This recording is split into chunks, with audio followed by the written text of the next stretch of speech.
오늘은 두아디라 교회에 주님께서 편지한 내용을 다루겠습니다. 두아디라는 자주색 옷감 장사 루디아의 고향이죠. 이 도시는 옷감 만드는 그런 생산지로 유명했는데, 그 밖에도 구리라든지 군수물자 납품이라든지 여러 가지 이 상업이 발달해 있는 도시였습니다.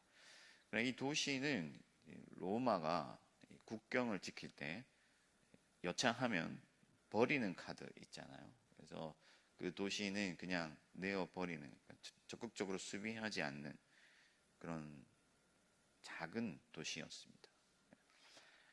세상이 볼 때는 그렇게 주목할 만한 도시가 아니었다 하는 것이죠. 그러나 주님께서는 불꽃 같은 눈으로 그곳을 살피고 계셨습니다. 그래서 다른 교회에 편지한 내용보다도 오히려 더 길게 주님께서 편지를 하셨어요. 그러니까 여러분, 주님께서 살피시는 것은 교회의 규모나 어떤 교회의 어떤 그 외적인 모습이 아니라 주님을 믿고 따르는 자들이 모여있는 교회라고 한다면 주님께서는 언제나 그들을 주목하시고 살피시고 계시다 하는 거예요. 우리 서울시민교회도 뭐 교단 안에서는 이름 있는 교회지만 서울의 여러 큰 교회들에 비하면 규모가 그렇게 큰 편은 아니죠. 그럼에도 불구하고 주님께서는 우리를 세밀히 살피시는 그런 주님이신 것을 믿으시기 바랍니다. 주님께서는 여러분들의 모든 형편을 아시고 여러분들의 모든 삶을 확인하고 계시다 하는 것이죠.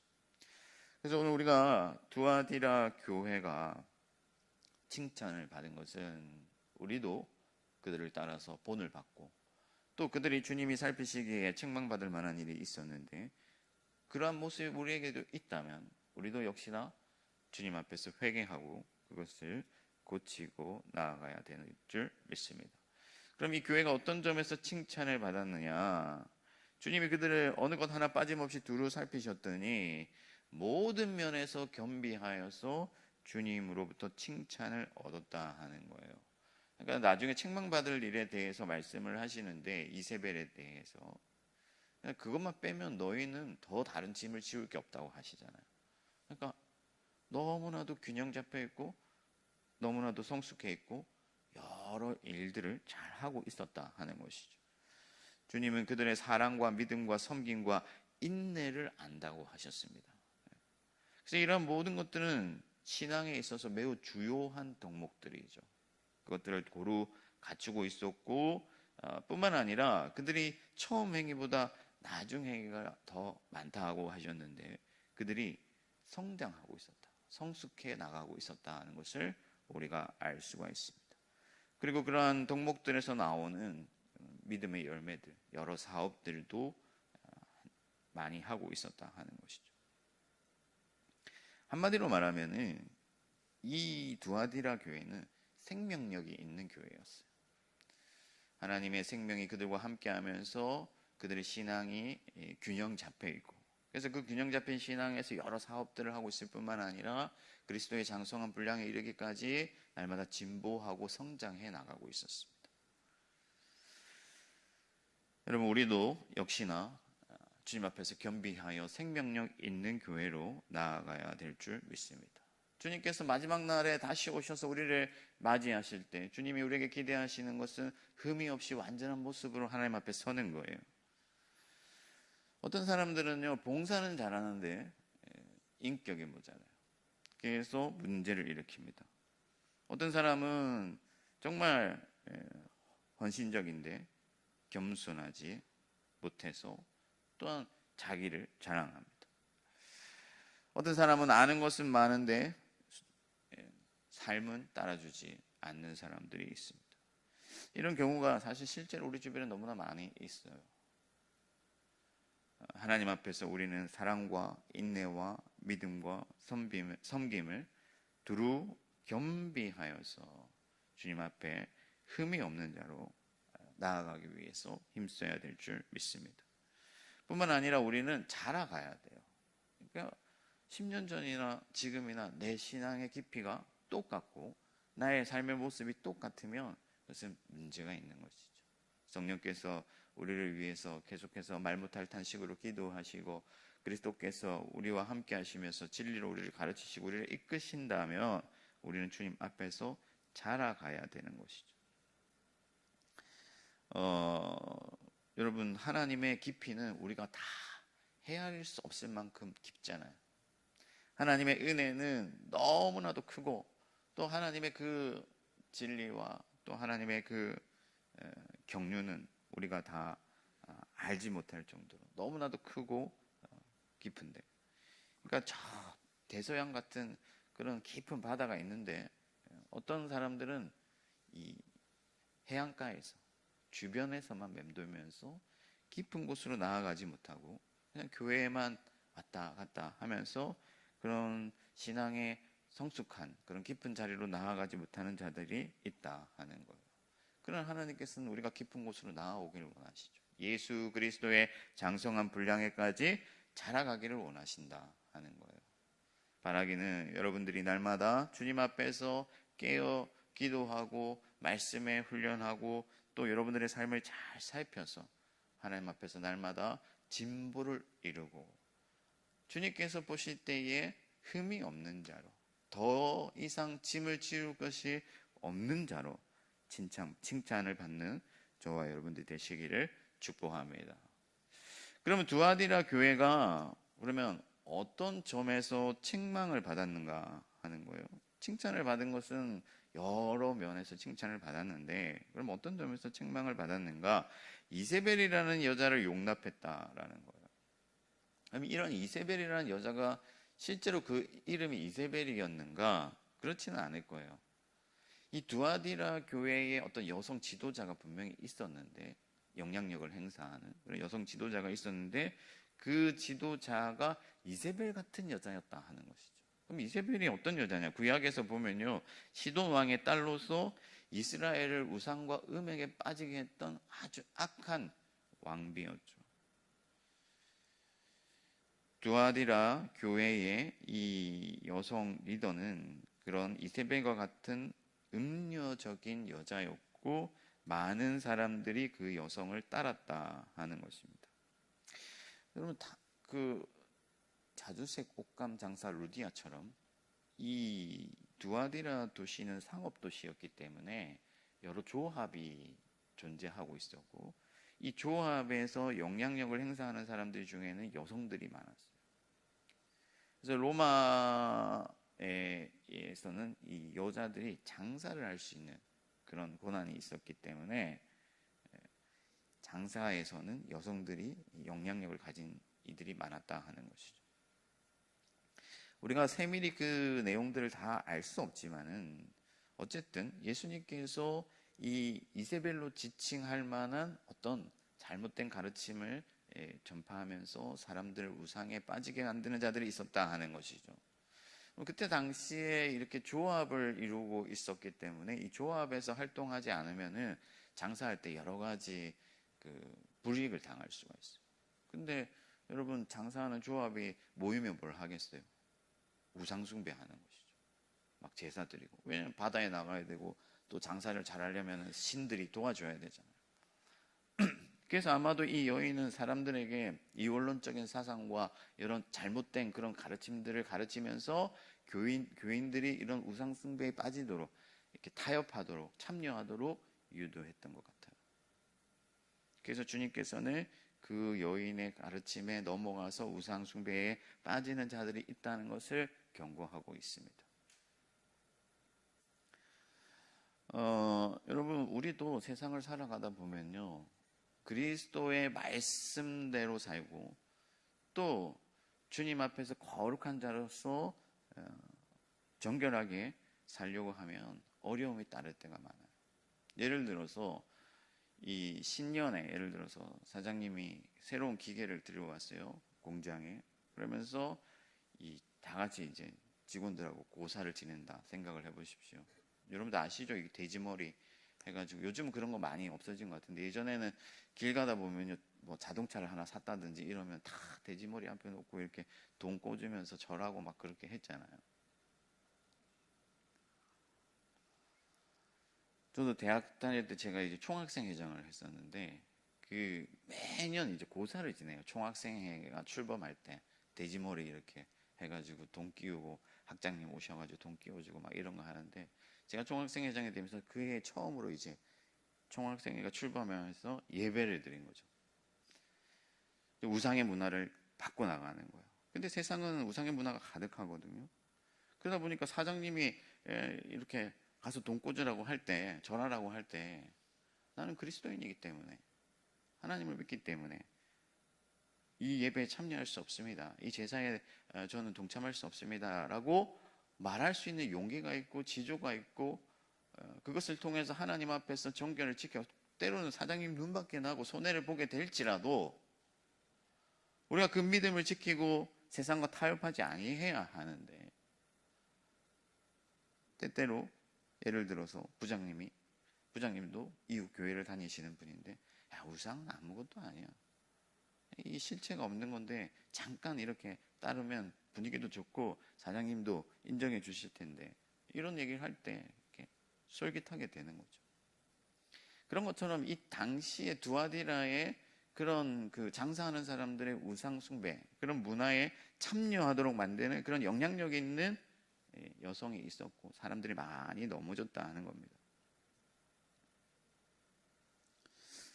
사랑하는 성도 여러분, 하나님은 질투하는 하나님이시다.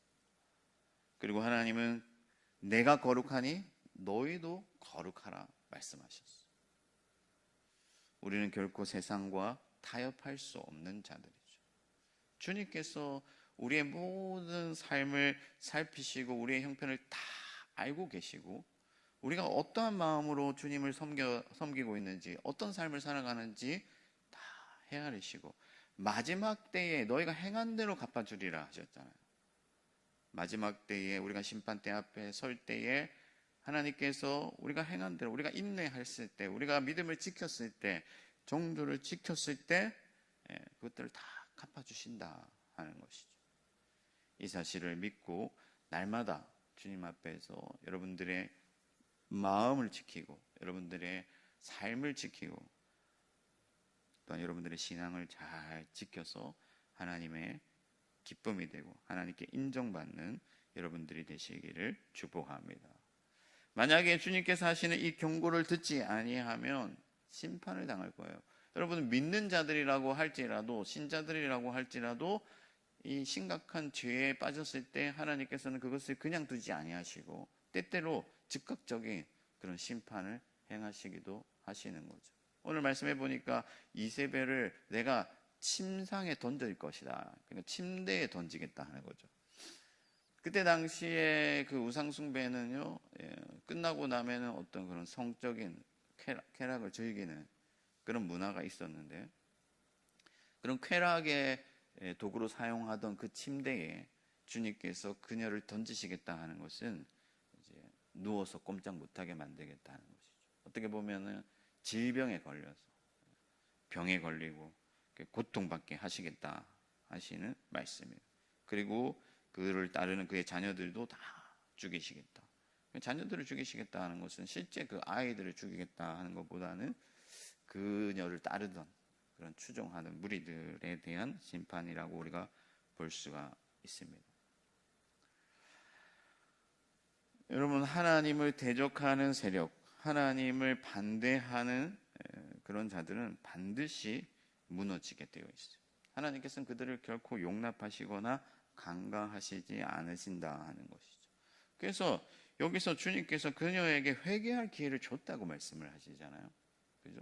여러 어떤 목사님들이나 여러 주변 사람들을 통해서 경고의 말씀을 하시고 돌이킬 것을 권면했을 거예요. 그러나 돌아오지 않았다 하는 것이죠. 여러분, 날마다 깨어있어 주님께서 우리에게 기대하시는 것이 무엇인지를 헤아리면서 주님께로 돌아가야죠. 내가 혹시나 하나님 앞에 잘못한 것이 있거나 하나님이 원하시지 아니하는 일 가운데 빠져 있다면 속히 돌이켜야 돼요. 날마다 회개하고 자복하고 주님을 향해서 돌아갈 때 주님께서는 우리를 용서하시는 분이시고 또한 우리가 언제든지 돌아오기를 기다리시는 분이시기 때문에 주님 우리를 맞이하여 주시고 용서하여 주시고 새롭게 하여 주실 줄 믿습니다.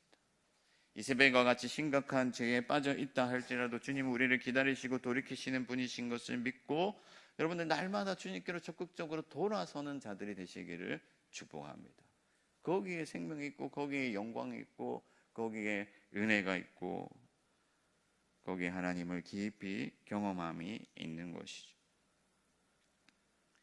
만약 우리가 참고 견디고 이긴다면 주님께서는 남아있는 자들에게 상을 주시겠다고 말씀하십니다. 두아디라에 남아있어 라고 하잖아요. 그러니까 그런 어떤 그 사탄의 깊은 것을 체험하지 아니한 사람들, 사탄의 깊은 것이라는 것은 죄 가운데 깊이 들어가는 것을 말하는데, 그것을 죄를 깊이 경험하는 것을 말하는 것인데, 여러분 그런 어떤 우상과 음행에 빠지지 아니하고 자기를 지킨 사람들에게는 다른 짐을 지을 것이 없다고 말씀하시면서 만국을 다스리는 권세를 주시겠다고 말씀하시죠. 그러니까 실제로 그들의 삶 가운데서는요, 우상 숭배를 하고 음행에 빠져 있는 자들이 더 힘이 있고 권력이 있어서 그렇게 남아있는 자들을 괴롭히고 그들을 협박하고 그들에게 억울한 일을 당하게 하고 짐을 지운단 말이에요. 그러나 주님께서는 우리에게 짐을 지우지 아니하시고 어떤 것도 우리가 속박되지 아니하게 하시고 오히려 우리에게 다스리는 권세를 주셔서 마지막 때에는 역전이 일어나게 하신다는 거죠. 지금은 세상의 사람들이 우리보다 힘이 세고 그래서 우리가 억울한 일을 당하고 때때로 우리가 그들 밑에서 여러 가지 핍박을 당한다 할지라도 마지막 때 주님께서 다시 오실 때는 역전이 일어나고 우리가 다스리는 권세를 가지고 만국을 통치하게 되며 그들은 하나님의 엄중한 심판을 받게 된다 하는 것이죠. 그리고 예수님께서 우리에게 영원토록 새벽별과 같은 그런 영광을 주시고 주님과 함께 영광스러운 존재로 온 세상을 통치하는 왕 같은 제사장으로 우리가 살아갈 수 있도록 만들어 주신다 하는 것입니다. 여러분, 마지막 때가 있음을 믿고 견디고 이기고 믿음의 지조를 지켜가는 그런 하나님의 사람들이 되시기를 바랍니다. 무엇보다도 여러분 굳게 붙잡아야 돼요. 너희가 가진 것을 굳게 붙잡으라고 했잖아요. 신앙이 여러분 그냥 대충 그냥 교회 나오고 또 뭐 새벽 기도에 나오고 한다고 해서 우리가 마지막 때까지 우리의 믿음을 지켜갈 수 있는 게 아니에요. 굳게 붙잡아야 돼요. 사단의 시험은 여러분 홍수같이 우리의 삶을 흔들고 이 세상은 태풍같이 우리를 넘어뜨리려고 다가오는데 안일하게 대처해서는 안 되는 것이죠. 말씀을 붙잡고 믿음을 붙잡고 또 하나님의 은혜와 능력을 간절히 구하면서 날마다 주님 앞에 전심전력해야 될 줄 믿습니다. 그래야 우리가 마지막 날 주님 앞에 설 때에 영광을 얻게 된다 하는 것이죠. 말씀을 정리하겠습니다. 여러분, 주님은 불꽃 같은 눈을 가지시고 우리의 마음과 생각과 행동을 감찰하고 계시는 분이신데 그 발이 빛난 주석과 같다. 발이 빛난 주석과 같다라는 것은 뭐냐면요, 예수님의 발은 사단의 머리를 밟으시는 발이죠. 주님의 발이 그렇게 강하다 하는 것입니다. 그렇게 권세를 가지신 분이시다 하는 것이죠. 그러므로 여러분의 주님을 굳게 믿고 흔들리지 말고 타협하지 아니하고 주님의 길을 따라 살아가시기를 바랍니다. 예레미야 17장 10절을 보면 나 여호와는 심장을 살피며 폐부를 시험하고 너희 행위대로 갚아주리라 말씀하셨어요. 우리의 선택과 오늘 우리의 삶이 모두 우리에게로 돌아온다는 것을 기억하고 우리 주 예수 그리스도를 따라 오늘 하루 주님의 기쁨이 되는 저와 여러분들 될 수 있기를 주님의 이름으로 축복합니다. 하늘에 계신 우리 아버지, 아버지의 이름을 거룩하게 하시며 아버지의 나라가 오게 하시며 아버지의 뜻이 하늘에서와 같이 땅에서도 이루어지게 하소서. 오늘 우리에게 일용할 양식을 주시고 우리가 우리에게 잘못한 사람을 용서하여 준 것 같이 우리 죄를 용서하여 주시고 우리를 시험에 빠지지 않게 하시고 악에서 구하소서. 나라와 권능과 영광이 영원히 아버지의 것입니다. 아멘.